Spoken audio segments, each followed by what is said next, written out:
C'est quoi le plus dangereux? Les groupies qui viennent tous les jours voir un tueur ou le tueur en lui-même?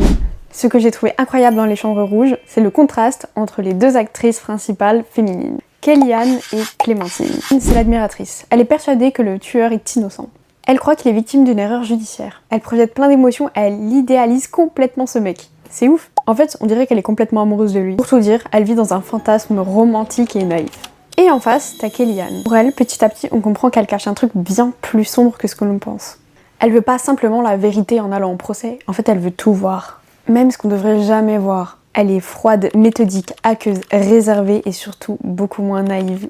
D'ailleurs, elle méprise Clémentine. Elle pense qu'elle est faible, qu'elle a beaucoup trop d'émotions et que c'est un poids pour elle. Et on peut remarquer qu'elle veut tout contrôler tout le temps. Que ce soit la nourriture, son corps, juste sa routine quotidienne. Mais ce qui est génial, c'est qu'en réalité, elles sont toutes les deux aussi obsédées par ce tueur en série. L'une par amour, l'autre par fascination morbide, et c'est là que ça devient dérangeant. Quand t'arrives plus à dire qui est vraiment le monstre, et que le film te dit peu importe pourquoi tu regardes quand même.